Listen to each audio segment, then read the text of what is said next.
Welcome to Astro Morning Tea at ICRAR. I'm Luke. And I'm Pikky.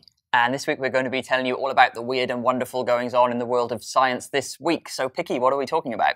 The first one would be that the Milky Way galaxy might have been dead at some point and it was resuscitated back into life. Brought back to life. It's like a...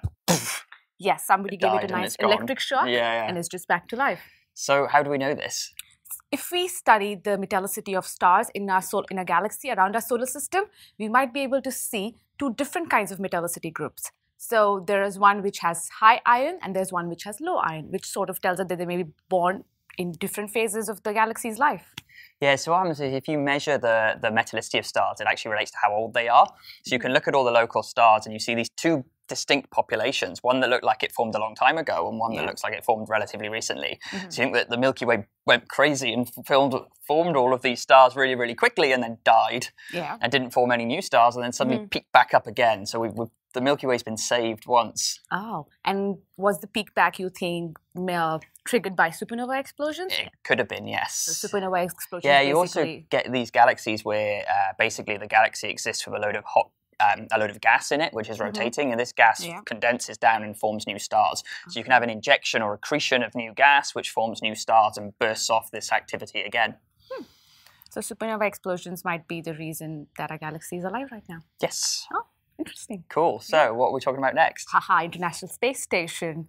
This is very topical, right? There's all stuff kicking off at the moment. Yes, yeah. So there was a tiny hole in the International Space Station and there was some leak of oxygen from this station. And initially there were reports that might be just a micrometeorite, so which is like 2 millimeters that big. So I heard that they stopped it because someone put their finger in it and plugged the hole, right? Yes, it's like a dam where you plug your finger in to stop the water from coming out. Some astronaut was actually touching space. Yes, that's such an interesting way to solve problems. Just plug the hole in. Yeah, stick your finger in it. If you don't know what to do, just put your finger on it and hope for the best. So I saw this thing, this story's taken another turn of events recently, right? Yes, all this controversy with Russia and actually who's doing stuff. So Russian people say that there might be somebody who's actually drilled a hole in the International Space Station.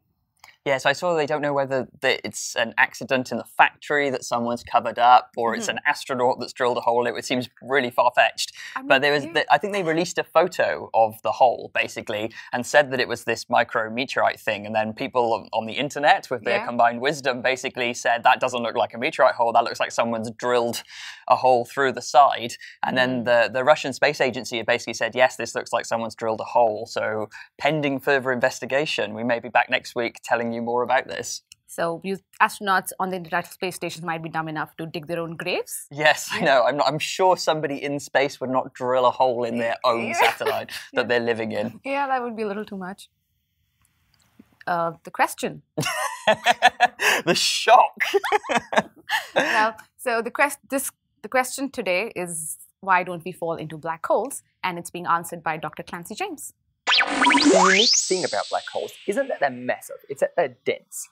If the Earth were to become a black hole, it'd be about 1 centimetre across, this big, but it'd still have just the same mass as the Earth. You have to get very close to a black hole for general relativity to kick in and suck you inside. And getting close enough is really difficult. Aiming straight at a black hole would work, but hitting even the supermassive black hole at the centre of our galaxy would be more difficult than a golfer putting a ball into a hole on the moon. And if your aim is even a tiny little bit off, a law called conservation of angular momentum will stop you getting sucked inside. This is the same law that means a ballet dancer spins faster when they pull their arms in. So as you get closer to a black hole, your speed as you're going sideways will get larger and larger until the point where it will actually shoot you back out again and stop you falling into it. So if you do find yourself falling into a black hole, well done. You must have tried really hard to do so, but it won't happen by accident. Thank you for that answer, Clancy. So now we know why we don't fall into black holes. So, Pikky, moving on to the random fact of the week this week. Are you ready? Oh, so interested, yeah. So, answer this very carefully. Am I an ID10T? Is that, I want to say no. What if it's a bad thing and then you're on me on no? You sure? That's what you're going with? Yes. You're very nice. You're very nice. Because ID10T is actually a sort of code word to call somebody an idiot. So if you spell it out, it actually spells idiot. This is a story about different ways that people subtly could call you an idiot. So in different disciplines and in different ways of life and different jobs, people have ththese slang words. So an ID10T or a 1D10T is an error that's actually used in the military when people say someone's being an idiot. Yep. Another one you may have heard of, there's something called a PEBCAC. And PEBCAC stands for Problem Exists Between Keyboard and Chair. Oh. Which computer software people use. There's also a wetware issue or a carbon-based issue. One in system admin, they use something called a layer 8 issue because they have different layers, and sort of level 1 is hardware and you go all the way through up the computing system, and layer 8 is the user. My favorite personally of this, that in car mechanics, they actually use one that basically said there's a loose nut between the steering wheel and the chair, which is, I think, a great definition for the driver messing up.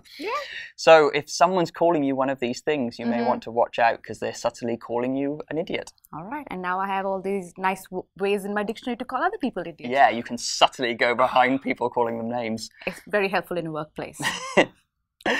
Cool. Well, that's all from Astro Morning Tea this week. So tune in next week for some more astronomical stories.